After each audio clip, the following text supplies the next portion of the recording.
النضال مستمر، سنلتحق بالمعتمديه وبالمخيم.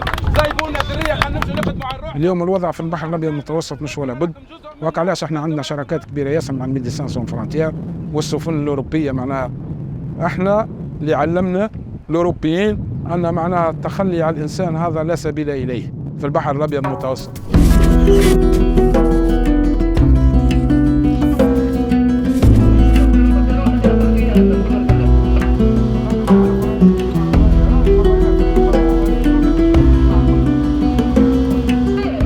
مرحبا بكم. شمس الدين بورصيان، مؤسس جمعية البحار التنموية البيئية بزرزيس. ربان المركب اللي انتم موجودين فيه بحار ابا عن جد، اليوم ما يقارب على 32 عام بحر بالنسبة لي. يعني فرحان بوجودي في العمل اللي يعني اخترته من صغرتي، هي هواية تنقلت إلى غرام، بعتالي إلى إريسا، بعتالي إلى ولينا فهمت كارير على حد. الحمد لله نقودوا في القطاع هذا عندنا ما يقارب 20 عام. فما حاجات عملناها باهية، فما حاجات وفقنا فيها ربي عملناها، وفما حاجات قصرنا فيها نظرا معناها لعدم تجاوز مراكز القرار للإيرادات نتاع قطاع الصيد البحري أو لطموحات الصيادين، خاصة الصيادين معناها صغار الصيادين، الصيد التقليدي بصفة عامة.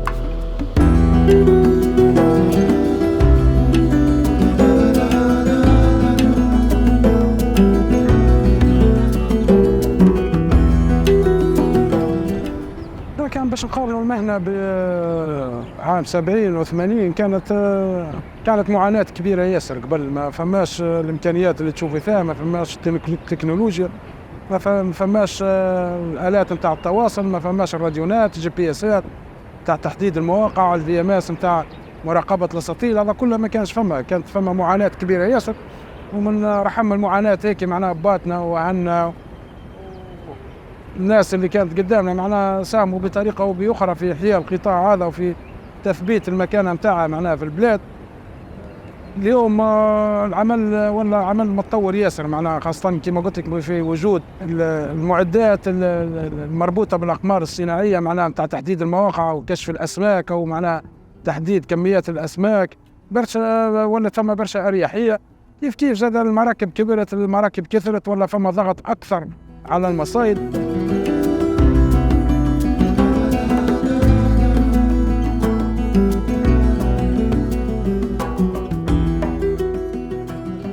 اليوم مش كل شيء سهل، وأنك تقود القطاع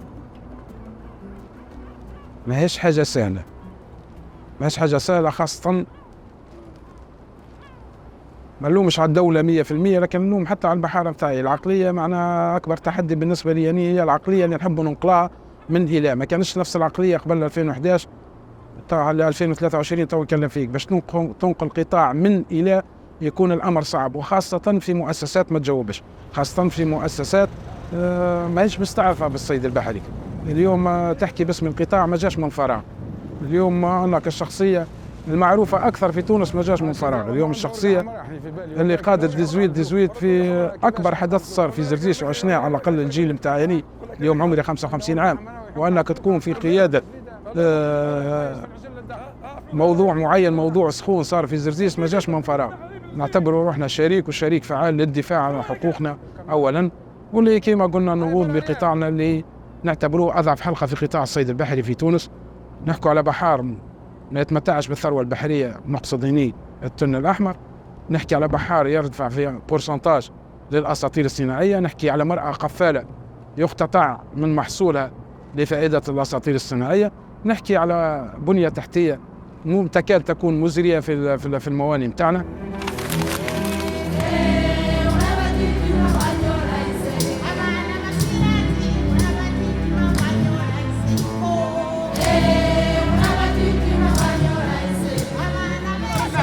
علاش اليوم علاش شهرين معاكم ما كسرناش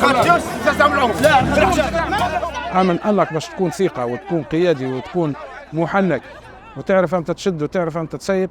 هذا الوقت كفيل باش يعلمها لك.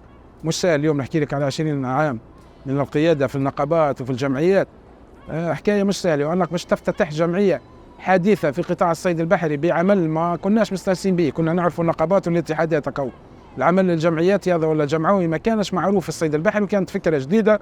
والدخول الفكرة اللي لعقلية البحار ما كانش سهلة. اليوم في 2013 افتتحنا الجمعية، نخبر فيك في 2023 الهيكل الوحيد المفوض باسم البحارة هي جمعية البحار اليوم، ما عادش نشرح حتى شيء آخر.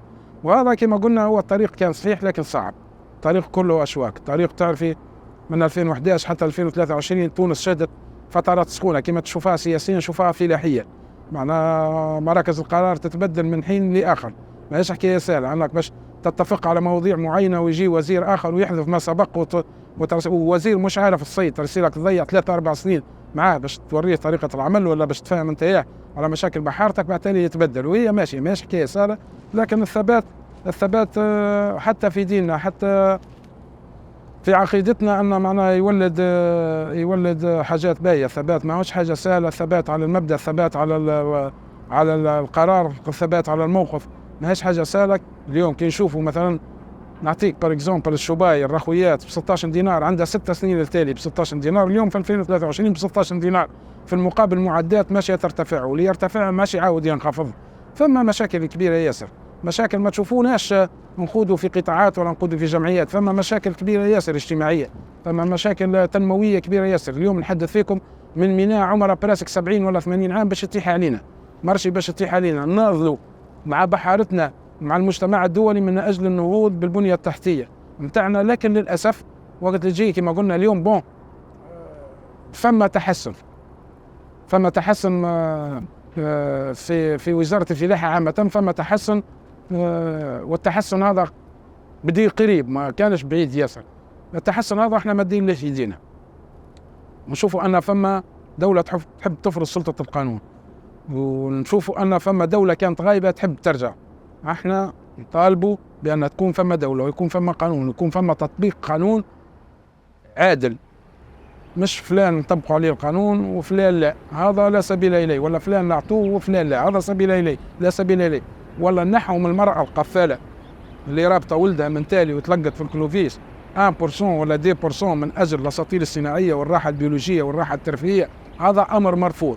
احنا في قطاعنا على الأقل في زرزيس ولا في جمعية البحار عملنا عديد الفورماسيون للمرأة الريفية من أجل النهوض بها، ومن أجل أن تكون شريكة فعالة في قطاع الصيد البحري وتعاون راجلها مثلا موفيتون تنجم تربط الغزل. وعملنا فورماسيون مع مثلا مع البنك مونديال رومونداج دي فيلي في المناطق الريفية، في جديرية، في الرصيفات، في القنطرة، من أجل كما قلنا نؤمن بأن المرأة تكون مرأة فعالة. لكن الدولة تحب معناها من حين لآخر تقسمها، وهذا على الأقل في قطاع الصيد البحري نحن نرفضه بجمعية البحار، ونقول المرأة راي تكمل الرئيس اللي هو معناه ربان فوق المركب ويمشي على مربي بحالة، تغسل في الحوايج، تقشر في الحوت، تشرف على الذرية، تشرف على المصروف، تشرف على القضيان.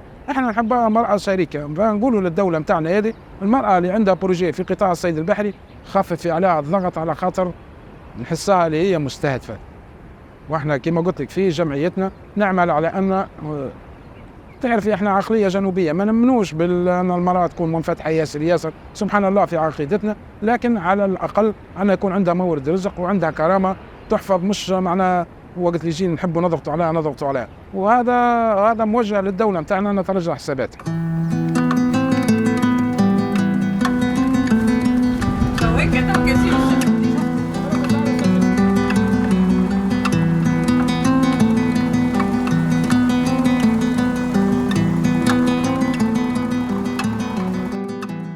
حلينا عيوننا في البحر، الوالد بحار، جدي بحار، عمي بحار، عمي الاخر بحار، ما نظنش فما فيروات في العائله متاعنا وكراريس وتكنولوجيا كبيره، لا فما الميشع وفما الشبكه وفما القفافه وفما الصناره، تتعامل مع الحاجات هذه من صغرك. فالحاجات هذه سرت في دمنا، وكان غرام كما قلنا قبل نهربوا من المدرسه باش نخرجوا للبحر، وكانت عندنا غرام كيفاش يقعد بحذا باباه ويشوف الحوت ويشارك البحريه في الخدمه. اللي بعد عليك هو تحملنا المسؤوليه وخذينا القرار بان نجم نكونوا حتى احنا بحاره. ما السهله انك معناها باش تعمل اليوم مشروع تخدم على الحدود، وباش تعمل 7 ولا 8 من الناس معاك، وباش تخدم، والشرط انك تخدم وتصور، لازمك تخدم وتحقق الحاجيات نتاع بحريتك في الظرف اللي فيه البحر الابيض المتوسط. تعرفوا الهجره وتعرفوا الحدود وتعرفوا التهريب وتعرفوا برشا حاجات مش باهيه.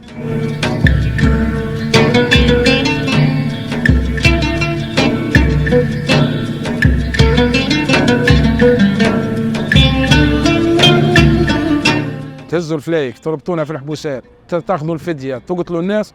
ليه رانا ماناش باش نسيبوا الناس تموت. احنا من رسم استراتيجيه الانقاذ في البحر الابيض المتوسط، بل نكاد نكون الوحيدين.